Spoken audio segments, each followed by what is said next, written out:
Today I'm going to talk about whether a vegan diet is the best way to get lean and stay healthy.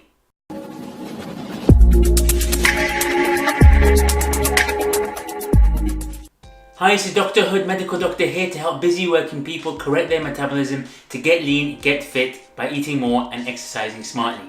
If this is your first time on this channel, please subscribe so you can be notified about videos which I'm going to post on a regular basis. So in this video I'm going to talk about the health aspects of the vegan diet and whether in fact it is the best way to get healthy and also get lean and get fit. There's a lot of misinformation out there about veganism, but also about meat and animal products. This has partly arisen because of concerns about the ethical aspects of the meat and dairy industry and also concerns about the environment, but I'm not going to go into that. I'm just going to focus on the nutritional aspects of veganism and why the vegan diet is not actually the best way to get lean or to stay healthy in the short and long term. I will start off by saying that if you move from a standard Western diet to a vegan diet, most likely you will see health benefits, including losing weight, getting leaner, feeling healthier.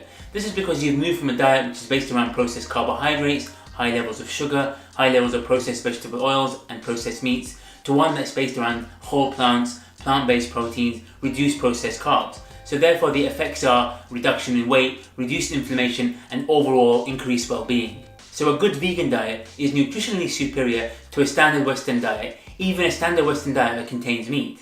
However, the vegan diet is nutritionally inferior to a well-balanced low-carb diet that includes animal products. The key to losing weight is by controlling your carbohydrate intake and maximizing nutrient-dense foods. This includes cutting out processed carbs and sugars, minimizing whole carbs and cutting out bad fats, and maximizing nutrient-dense foods including animal products such as meat, eggs and dairy, not by cutting them out. There are two main reasons why the vegan diet is inferior to a well-balanced omnivore diet or a diet that contains animal products. Nutritionally, animal products such as meat, eggs and dairy have more macro and micronutrients. The essential macronutrients are proteins and fats, because you can make some proteins and make some fats, but some you have to get them from your diet. And there's more protein and more bioavailable protein, i.e. easy for your body to absorb, in things like meat and eggs compared to any protein source. There's also not much fat in a plant-only diet, so fat is required for certain bodily functions and also important to help absorb certain vitamins such as vitamin A. In terms of micronutrients like your minerals and vitamins, they are lacking in a vegan diet. Things like vitamin K2, folate, iron, B12, vitamin D. Now obviously you can supplement, but obviously by supplementing you're confirming that this diet is nutritionally inferior to one that contains whole organic meat, dairy and eggs.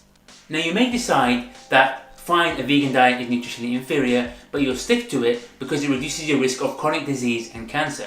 However, the evidence doesn't point to that. First of all, it's important to say it's not always easy to answer that question with studies that have compared populations of people who eat meat to vegetarians or vegans. Firstly, because often the group that contains vegan or vegetarians has a lower number, so therefore the comparison isn't so fair or accurate.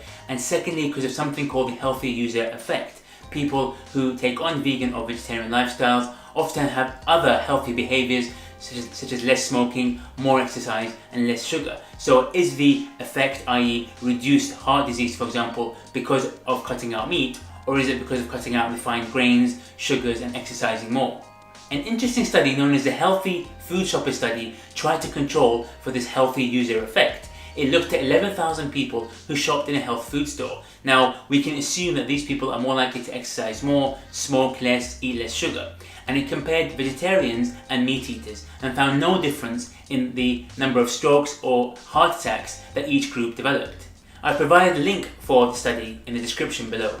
There have been studies that have asked whether specific food types like eggs or red meat are associated with an increased risk of heart disease, stroke, diabetes and cancer. Some studies have shown an association. However, meta-analyses, which are studies of studies that put multiple papers and patient data together, have not found an association, and I provided a few links in the description below to demonstrate there is no proven association between red meat, eggs, dairy and chronic disease and cancer. So the only reason to cut out animal products are ethical and religious reasons, which are obviously personal reasons. But from a nutritional point of view, if there's no benefit in weight loss, no benefit in short-term or long-term health, then why would you want to cut out animal products such as red meat, dairy or eggs. I really hope you enjoyed this video. Just to remind you, the aim of this video is to educate and not to attack any particular group. If you have enjoyed it, then please subscribe so you can be notified about other videos. Because you watched this video, I want to give you a free copy of my 9 to 5 Fat Loss Starter ebook. It's aimed at busy working people to help you get lean and to get fit without compromising your health and without getting hungry or exhausted.